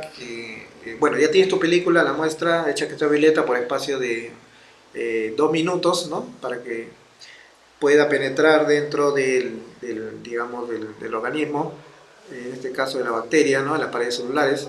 Entonces, luego de eso lavas, ¿no? La muestra, la lámina y colocas Lugol, ¿no? Después de eso lavas también la lámina, pasado 1 minuto y medio, lo lavas con agua normal de caño y le echas el alcohol acetona, en este caso, alcohol acetona, ¿no? Como una especie, 2 gotas nomás se le echa para poder retirar ¿no? el residuo de colorante, y luego al final el colorante contraste, que es la safranina, en este caso, ¿no? El colorante contraste siempre va a ser por segundos, 30 segundos puede estar, no puede estar en ese tiempo, hasta 1 minuto como máximo, ¿no? Es digamos, cuando hace la coloración oral ya la morfología tendría que ser bacilo gram negativos curvos, ¿no? Generalmente es lo que presenta este tipo de bacterias, ¿no? Cuando tú observas este tipo de morfología, ¿no? Vamos a decir que estamos frente a un vibrio. También hay otras pruebas en las cuales te ayudan a determinar si es un vibrio. También la prueba de desoxicolato de sodio también, ¿no? Esa es la prueba de enteroscreen, ¿no? Utilizas desoxicolato de sodio, ¿no? En una lámina portaobjeto, ¿no? Colocas la muestra, primeramente colocas la película en la muestra y luego echas 2 gotas de succicolato y luego lo mueves con el enlace de siembra, ¿no? Cuando lo mueves con el enlace de siembra y si levantas, vas a ver la formación de una cuerda, ¿no? Esa es la famosa prueba de la cuerda. Cuando observas esa cuerda aquí sí que estás frente a un vibrio también, ¿no? Entonces también hay otra prueba complementaria que viene a ser la oxidasa también, en este caso es oxidasa positiva, ¿no? Y esto también te ayuda a determinar los tipos de vibrio, ¿no? Hay otros vibrios que son los paremolíticos, pero esto ya se hace con el medio MCPC, ¿no? Se estiran a los dos, MCPC y TCBS, ¿no? El medio que inicialmente yo hablé, ¿no? Tanto con los, quiere decir que los medios más selectivos, ¿no? En este caso son el virus paremolíticos, ¿no? Pero esto ya crecen sin mucha presencia de sales, ¿no? Pero aquí ya se hace el API, ya. El API quiere decir que es como una batería de bioquímicas, ¿no? Que son como, más de 20 tubitos que son como una tira, y el cual también tienes que identificarlo, ¿no? Igualito, es como una serie, te sale una serie y tú tienes que observar, digamos, como en un manual de Enteroscript para poder identificar la bacteria, ¿no? Pero para el caso de aguas es Vibrio cholerae, ¿no? Ya sabemos cómo son las colonias, ¿no? Y las pruebas bioquímicas que se hacen también, ¿no? Entonces, continuamos. Para el caso de la detección de la salmonela, digamos que la salmonela, por estándar métodos, es también amplio, ¿no? Pero en este caso las detecciones se van a hacer por filtración de membrana. Eh, También existe la opción de poder echar la muestra directamente, ¿no? Pero en este caso lo que se hace es, se utiliza el caldo selenito, ¿no? Cisteína, el caldo de selenito cisteína y el caldo tetrationato, pero estos tienen que estar concentrados a 3x, ¿no? La concentración tiene que ser 3x. Puedes echar tu muestra, 100 mililitros de la muestra en cada frasco, pero el caldo tetrationato tiene que estar con yoduro de potasio y tiene que estar con verde brillante, ¿no? Para digamos que la bacteria pueda crecer libremente, ¿no? La composición, digamos, es de 3 mililitros de yoduro de potasio con 0.3 de verde brillante, ¿no? Eso se le echa al caldo tetrationato. Y después de haber echado eso, ya se echa los 100 mililitros de la muestra, ¿no? 100 mililitros para tetrationato y 100 mililitros para el selenito cisteína, ¿no? Este es solamente en el caso de que tú quieras hacerlo directamente, ya no quieras filtrar, ¿no? Pero cuando filtras, ya tienes que utilizar el filtro de membrana, ¿no? Tu membranita. Y tienes que utilizar el BPW simple, ¿no? BPW, para la detección es siempre simple, ¿no? La concentración es a simple concentración, ¿no? Entonces, el PBW es un caldo baferado, ¿no? El cual va a permitir crecer las salmonelas, ¿no? Es un medio de enriquecimiento, ¿no? También está conformado por buffers, por pectonas, ¿no? Para que pueda crecer la salmonela, ¿no? En sí el caldo va a ser un color amarillo, ¿no? Lógicamente lo que yo tendría que hacer para poder hacer el método es esos 50 mililitros de muestra del caldo baferado, ¿no? Pectonado baferado, tendría que ser 50 mililitros y a esos 50 mililitros le voy a adicionar los 100 mililitros de la muestra, ¿no? Los 100 mililitros de la muestra, ¿no? En el caso para la filtración, ¿no? Para el caso de la filtración tendríamos que hacer así. Entonces esto lo que hago es incubarlo, ¿no? A 35 grados también, ¿no? Por espacio de 24 a 48 horas, ¿no? Luego de eso se hace un siguiente pase, ¿no? Si es por filtración, se filtra, se coloca en el medio a simple concentración y luego se hace el pase a lo que es caldo selenito, cisteína y el caldo tetrationato, ¿no? Pero estos, ojo, tienen que estar a simple concentración, todo siempre y cuando es caso de infiltración, a simple concentración, pero de echar el medio nada más sin filtrar, ahí tienen que ser la triple concentración. Entonces, digamos, tiene su pro, tiene su contra, ¿no? Y su punto a favor para poder hacer estos. En este caso, la filtración va a ser a simple concentración tanto selenito como tetionato. Y voy a tomar, digamos, de mi caldo de enriquecimiento, ¿no? Con la muestra voy a tomar 1 mililitro. Voy a echar 1 mililitro tanto para selenito y 1 mililitro para tetrationato, ¿no? Cada frasco de tetrationato y selenito va a estar a 50 mililitros. Va a tener 50 mililitros, ¿no? Y ambos se van a incubar, ¿no? A 36 grados, ¿no? El tetrationato va a estar por 24 horas, ¿no? Más o menos 48 horas, y el selenito sí o sí va a estar a 48 horas, ¿no? Es lo que te dice el método. Todo esto es para el caso de aguas, que no tienen mucho sedimento. Pero para las aguas que tienen mucha carga, mucho sedimento, de repente pueden ser aguas superficiales, pueden ser aguas residuales, se tiene que utilizar no tierra de diatomeas. ¿Qué son las tierras de diatomeas? Generalmente son residuos fósiles, digamos, ¿no? De residuos de algas, ¿no? Que están como una forma de arenilla, ¿no? El cual te va a ayudar a permitir a que la muestra, digamos, con mucha concentración pueda pasar a través del filtro, ¿no? Pero el filtro de membrana no, obviamente que no va a ser a 0,47, va a ser de otra porosidad, mucho más grueso, un poquito más grueso, digamos, ¿no? Para que pueda pasar, ¿no? Las aguas, digamos, las aguas residuales, las aguas superficiales. Pero lo que te va a ayudar más es la tierra de diatomeas, ¿no? Me parece que es con 2,5 de esta tierra de diatomeas, solo para el caso de aguas que son con mucho sedimento. Si son aguas simples, que son de agua para consumo, digamos, agua de piscina, ¿no? Se va a filtrar, ¿no? Porque no tiene mucho sedimento, ¿no? Entonces, continuamos. Luego viene el enriquecimiento y la siembra en placa, ¿no? Acá están el caldo selenito, el tetrationato, ¿no? Lo que se hace es estriar a medios selectivos también. En este caso es el agar verde brillante, ¿no? El agar XLD y el agar sulfito de bismuto, ¿no? Obviamente que tenemos que saber los fundamentos de cada medio, ¿no? Generalmente el XLD tiene silosa lisina descarboxilasa, ¿no? Perdón, silosa lisina desoxicolato.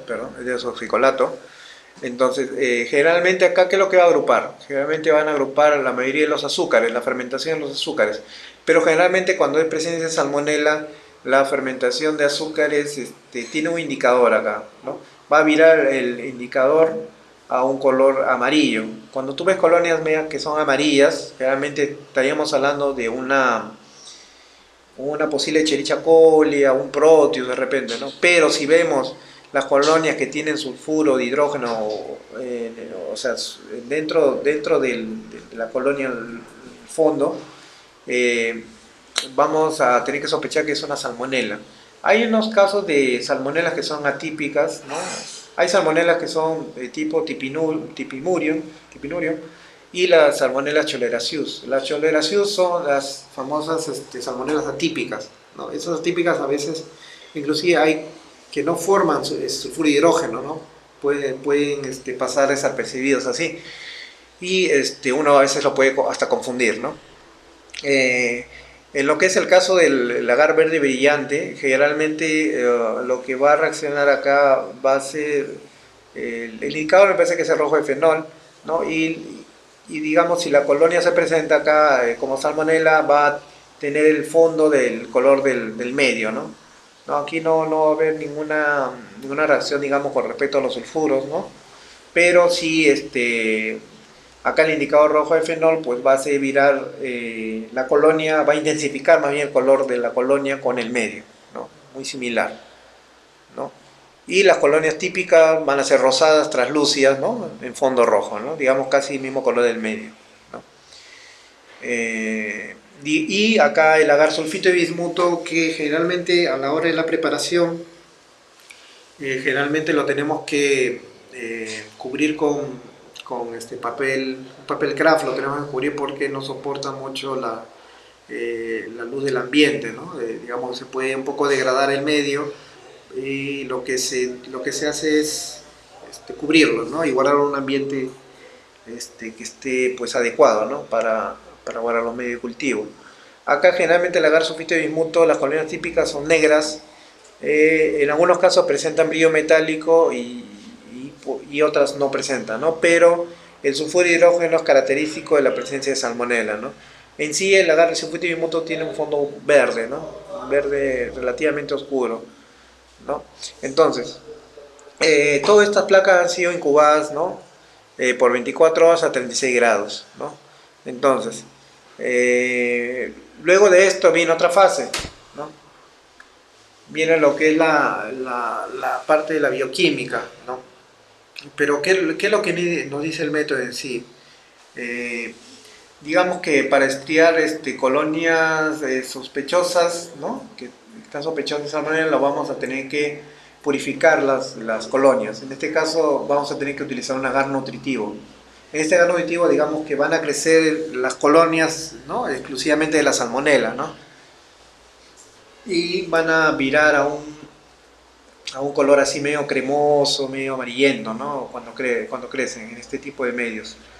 Este es el agar nutritivo, ¿no? Entonces, después de haber cultivado en este agar nutritivo, ahí recién voy a hacer mi bioquímica, ¿no? Mi bioquímica, o sea, mis tubos, digamos, de identificación, ¿no?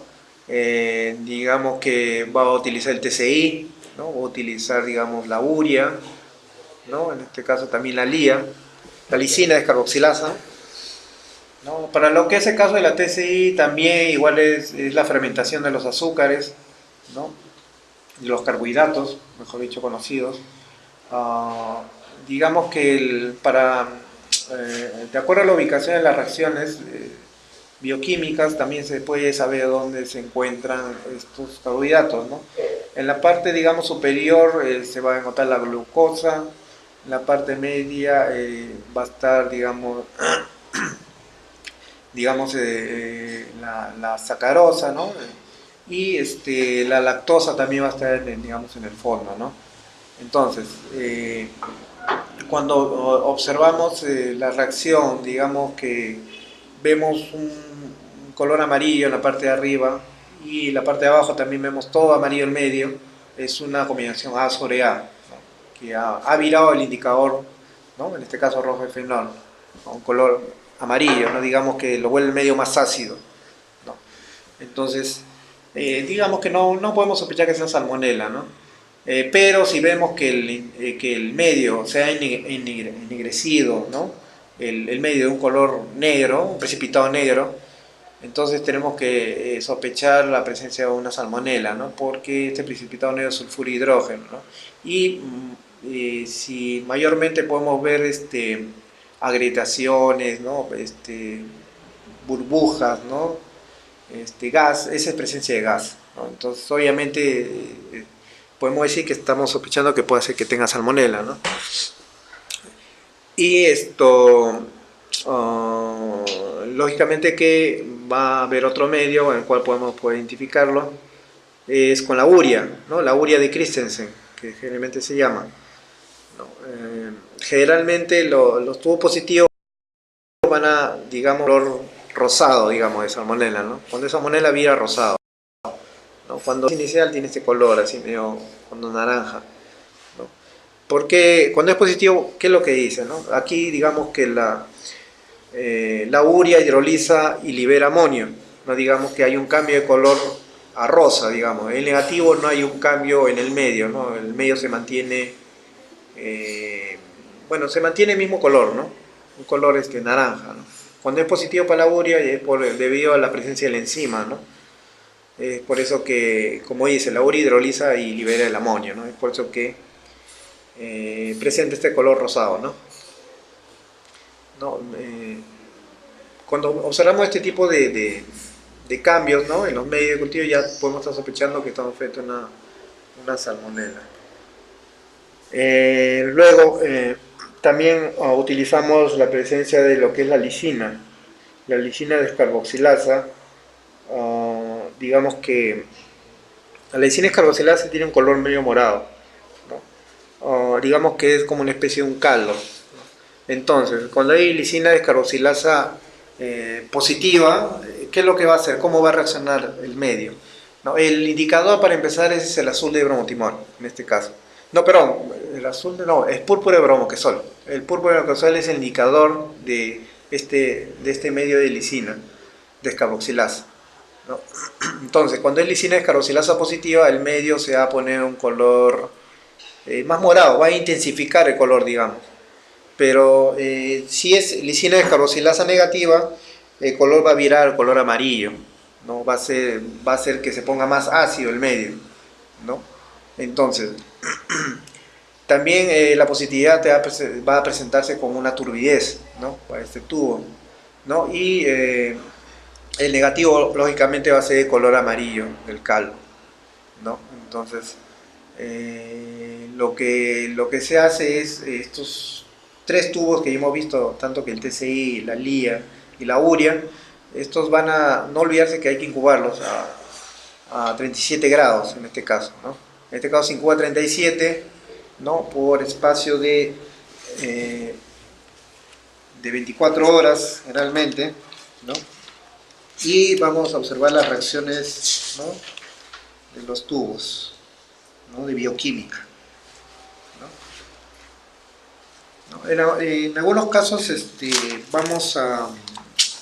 se va a confirmar el tipo de salmonela con la serología, ¿no? Tiene que confirmarse ya sea el serotipo, ¿no? Hay a veces salmonela de serotipo H, salmonela de serotipo O.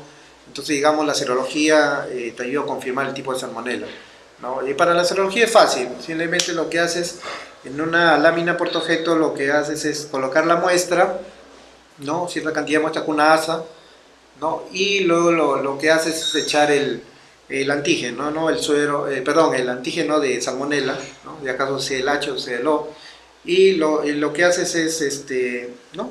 Mover, rotar esa lámina, o puedes hacer una placa Petri también, ¿no? De plástico, lo rotas la muestra y ves si forma gránulos, ¿no?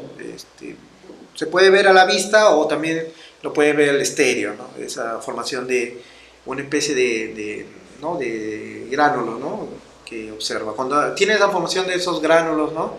O sea que aglutina, como se dice, quiere decir que es positivo. Entonces, en este caso la serología es positiva para, de repente, si es la salmonela H o la O, en este caso, ¿no? Entonces, eso te va a ayudar a definir y confirmar qué tipo de salmonela es, ¿no? Con la serología. La serología es muy importante. Es la parte ya final, ¿no? Después de haber pasado, ¿no? ¿no?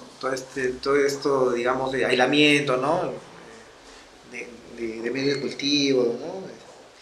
Muy complejo. Entonces, el último paso es la aglutinación, ¿no? ¿Aglutina o no aglutina? Si no aglutina, no presenta esos gránulos, quiere decir que es negativo, ¿no? Otro tipo de salmonela será, pero no los que estamos buscando, ¿no? Entonces, si hay alguna pregunta sobre los métodos, a ver, ¿continuamos? Bueno, ya, entonces, lo que vamos a ver acá ahora como parte última, en sí, tanto como son las aguas de mar, tanto como que son del agua de piscina, siempre están regidos por un control, ¿no? Tanto el Ministerio de Salud con DIGESA, ¿no? Tienen sus límites permisibles, ¿no? Y obviamente qué es lo que te piden también, ¿no?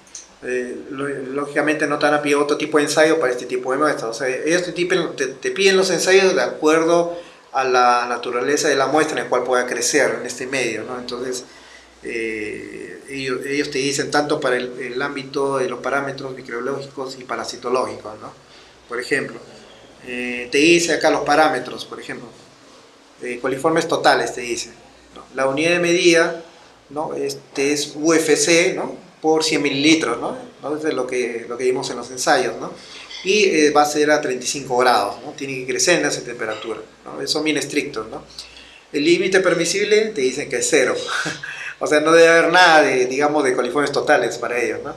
Entonces, si tu resultado sale así, lógicamente es admitido, ¿no? Tu muestra, ¿no? ¿no? Lo que estás analizando. Entonces acá ese asterisco significa que es no acreditado. O sea, el método saldría no acreditado, ¿sí? Cuando es asterisco. Cuando es asterisco quiere decir que es acreditado. Porque generalmente la mayoría de los laboratorios en algunos casos pueden ser acreditados y pueden ser no acreditados, ¿no? Entonces, lógicamente las personas que van a hacer sus análisis se van a ir a los laboratorios que son acreditados, ¿no? ¿no? Que para ellos van a ser más fidedignos, van a ser de mayor confianza, ¿no? Para que puedan realizar sus ensayos. Por ejemplo, para el caso de E. coli, también igual, ¿no? Las unidades son unidades de formato de colonia, UFC, por 100 mililitros, ¿no? Y es a 44.5, ¿no? O sea, el baño María, ¿recuerdan? ¿No? Entonces, acá el límite máximo permisible es 0,0000000. No permite nada, ¿no? Digamos, no hay el límite máximo es 0, no puede haber patógenos ahí, ¿no? Para coliformes termotolerantes son fecales, ¿no? Es 44.5 en este caso, y también es 0, ¿no? En el caso de las bacterias heterotróficas, ¿no? Te dice que puede ser hasta 500 el límite máximo permisible, ¿no? Obviamente acá es UFC por mililitro, ¿no? Acá digamos que es por mililitro la unidad, ¿no? Ese es en el caso para lo que es recuento por plane count, ¿no? Con agar, ¿no? En este caso por UFC por mililitro, así salía la unidad, ¿no? Si es por filtración, es UFC por 100 mililitros, ¿no? Entonces la temperatura, la unidad de medida va a ser 35 en este caso. El límite permisible es 500, dice, ¿no? Entonces, como que ahí por ahí son más permisibles en ese aspecto, ¿no? Ahí está, bueno, eso de los parásitos, miran, ¿no? Ahí lo dicen, huevos y larvas del mintos, quistes y oquistes de protozoarios patógenos, ¿no?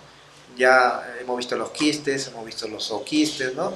Entonces digamos que para nosotros ya es un poco más fácil, ¿no? Saber la identificación de estos parásitos. Pero la unidad acá es totalmente diferente. Más bien ellos lo consideran como número de organismos por litro, ¿no? Entonces, número de organismos por litro, ¿no? Es lo que tienes que reportar, ¿no? La unidad. Acá también el límite máximo permisible es 0, ¿no? Tampoco no te permite. Si tienes 3, 4 organismos por litro, ya fuiste, pues, ¿no? O sea, no es permisible. No, en el caso de virus, también es UFC por mililitro y también 0, ¿no? Acá lo que es organismos de vía libre, ¿no? En sí lo que te piden cuando hay muestras, te piden por ejemplo muestras de parásitos, si es numeración o detección, y ahí te piden esos ensayos, ¿no? Coliformes fecales, totales, heterótrofos, y también te piden un ítem que es organismo de vía libre. Organismo de vía libre implica, ¿no? A que la muestra tiene que estar libre de algas, ¿no? De protozoarios, tiene que estar libre de copépodos, rotíferos y nemátodos en todos sus estadios evolutivos, ¿no? Entonces, puede ser, digamos, por recuento o por detección, ¿no? Pero es otra metodología en sí la que se hace para ver algas, ¿no? Digamos, para lo que es copépos y copépos más que nada ya es zooplancton ya, ¿no? Digamos, las algas son consideradas como fitoplancton. Para lo que es copépos ya es diferente porque son organismos un poquito más grandes, mucho más grandes que las algas, ¿no? Las algas son mucho más microscópicas, ¿no? Entonces, respecto a que es zooplancton va a tener que utilizar otro tipo de metodología y generalmente utilizan cámaras, ¿no? Unas cámaras en las cuales tú puedes observarlo a través del estéreo, ¿no? No necesitas mucho microscopio, ¿no? Puedes utilizar cámaras de Borov, ¿no? El cual te puede ayudar a hacer recuentos, inclusive te puede ayudar, puedes contarlos, ¿no? Separándolo con una pinza en el estéreo, ¿no? Es mucho más fácil, ¿no? Pero las algas sí demoran más tiempo, ¿no? Demoran hasta 5 días, ¿no? Espacio de 5 días, porque tiene que sedimentar las muestras, ¿no? Cuando llega la muestra al laboratorio para lo que es el análisis de fitoplancton, lo que le echan es el Lugol, ¿no? Y entonces, con el Lugol prácticamente tiene que sedimentar por espacio de 3 días más o menos, ¿no? Pero cuando sedimenta en la misma muestra, en el mismo frasco, va a tener que sedimentar en diferentes empaques, digamos. De ahí pasa a un beaker, digamos, la muestra se reduce y al final pasa a esas cámaras de Buttermore, ¿no? Esas cámaras de Buttermore van a sedimentar, ¿no? Y a la hora de, digamos, de cortar las cámaras, cortar quiere decir separar el tubo de la cámara de Buttermore con la cámara de observación, ¿no? Están interconectados, ¿no? Cuando tú los separas, botas lo que, digamos, que es el sensor nadante y te vas a quedar con la cámara de Buttermore en sí. La cámara, esta camarita va a ir de frente para observar, digamos, ¿no? El fitoplancton, las algas en este caso, ¿no? Ahí también se puede observar rotíferos también, ¿no? Porque los rotíferos, digamos que son un poco más grandes que, que las algas, ¿no? Pero son microscópicos también, ¿no? Digamos que estos rotíferos son un grupo grande, ¿no? Es como un filo, ¿no? Pero generalmente, digamos que estos rotíferos se alimentan de las algas, ¿no? Y lógicamente que si vemos algas vamos a ver rotíferos también, ¿no? En la mayoría de los casos. Pero para el ente van a ser considerados como organismos de vida libre, ¿no? En el caso de nemátodos, por ejemplo, como ya había mencionado, ellos, digamos, no te piden que pongas la especie, digamos, ¿no? Porque la verdad que lo que son nemátodos de vida libre es amplio, digamos acá, al menos en el Perú, no hay, digamos, algún nematólogo que identifique este tipo de nematodos, de estas larvas de vida libre, ¿no? Es bien difícil, porque aún está en estudio, inclusive, ¿no? Porque estas larvas siguen saliendo nuevas larvas, ¿no? Entonces eso está en estudio. No sé, quizás en otro país pueda haber algunos avances sobre esta, de identificación de esta especie, ¿no? Pero acá someramente hay algunas especies nomás que de repente han podido identificar o llegar, ¿no? Pero estas larvas, acordarse que son diferentes a lo que son las larvas patógenas, ¿no? Las que hemos visto, de repente los estrungiloides, ¿no? La N-Cator, la Ancylostoma, ¿no? Esas son, digamos, más patógenas para el hombre. Esta de vida libre, digamos, no son tan patógenas, ¿no?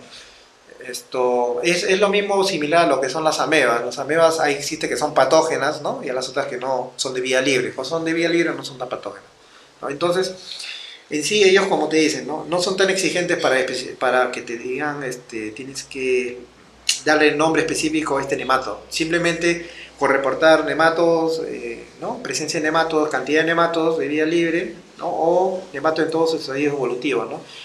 En todos los estadios evolutivos quiere decir, puede estar en forma de huevo, puede estar en forma de larva, ¿no? Eso quiere decir, ¿no? Pero igual la unidad viene a ser número de organismos por litro, ¿no? Y el límite permisible es 0, no tiene que haber nada, 0, ¿no? En algunos casos si el recuento es menor a 1, ¿no? Menor a 1 es 0, ¿no? Entonces, digamos, estos, digamos, son los límites máximos permisibles de parámetros tanto de microbiológicos como parasitológicos, ¿no? Digamos, estos límites también los considera también la EPA, ¿no? La EPA y lo que es acá en el Ministerio de Salud y DIGESA, ¿no? Entonces, a tener en consideración eso, ¿no? Al hacer estos ensayos, ¿no? Porque sin eso, pues no va a haber algún tipo de permiso, ¿no? Un tipo de funcionamiento, de repente alguien que quiera tener acceso para tener un negocio de piscinas, qué sé yo, ¿no? Hasta el mismo monitoreo de las aguas también, ¿no? Las aguas de mar también incluyen todo este tipo de ensayos, ¿no? Bueno, si no hay alguna pregunta hasta acá, alguna duda, haríamos por... Pregunta. A ver. Bueno, eso va a pregunta precio. Hugo Infanzón Escobar dice, ¿cuánto es el precio del Quimicán? Ah, ya, ese es para lo que es el cloro. Bueno, eso tendría que ver con la casa comercial, que después yo le voy a pasar mejor. La consulta es para la casa comercial. Otra pregunta, mismo, pues, Hugo Infanzón Escobar dice, si sale más de ZVFC, ¿qué procedimiento se toma? Dice. Ah, ya, en este caso, si no, lógicamente no, si es una empresa, digamos, que bueno, quiere que la piscina esté en funcionamiento, obviamente no le van a permitir, no le dan los permisos, pues, no va a estar en funcionamiento, porque hay límites permisibles al cual tiene que llegar la muestra, y si pasa esos límites, lógicamente que no le van a dar la autorización, ¿no? En este caso es por, más que nada son por los límites, acá que tanto el IGES, el Ministerio de Salud y la EPA también te exigen, ¿no? no cumple los límites, no cumple, esa agua no cumple entre los límites permitidos, no puede ser, no puede estar en funcionamiento, ¿no? O aplican alguna, no sé, alguna multa, algo, ¿no? Ya, Natalie Bringas Rojas dice, para realizar los ensayos parasitológicos en piscinas, ¿cuánto es el volumen de agua que se debe utilizar? Ya, en este caso es 1 litro. Generalmente analizan 1 litro de muestra para lo que son parásitos, ¿no? Para lo que es amebas sí se utiliza 3 litros, porque las amebas crecen a diferentes temperaturas, ¿no? Pero generalmente para parásitos es 1 litro de agua de piscina. Bueno, Natalie Bringas Rojas pregunta de nuevo, ¿la observación de parásitos en las muestras de aguas solo se utiliza Lugol o se puede utilizar otras coloraciones como cuáles? Claro, se puede utilizar el Lugol y a la vez también se puede utilizar, digamos, la misma muestra puede ser observada directamente, ¿no? No echándole ningún tipo de Lugol. El Lugol más que nada es una ayuda para poder observar las estructuras, ¿no?, de los parásitos. En algunos casos intensifican las estructuras y te ayudan a poder reconocerlo más rápido, ¿no? Pero también se puede observar directamente, ¿no? De la misma muestra nomás, ¿no? De lo trabajado, lo filtrado, ¿no? Se puede observar con ayuda de suero fisiológico también, ¿no? Puede ser con suero fisiológico también te puedes ayudar. Natalie Bringas, una última pregunta que hace es, para el caso de Cantamueva o Anagleria, ¿qué coloraciones se podría utilizar? Ya, en el caso de este tipo de amebas se puede utilizar la coloración tricrómica o la hematoxilina férrica también, ¿no? Eso sí, eso más que nada te puede ayudar. Pero para lo que es amebas es otra metodología, ¿no? Es también con CP coli, ¿no? Con el medio page, ¿no? que había mencionado, ¿no? Es otra metodología, pero para fines de identificación, ¿no? Digamos de estructuras, te puede ayudar esa coloración de hematoxilina férrica, ¿no? Y la, ¿cómo se llama? La que te mencioné antes. Ya, perfecto. Hugo Infanzón Escobar, ¿cuál es la manera de reporte cuando hay ausencia de coliformes? Cuando hay ausencia de coliformes, la manera de reporte,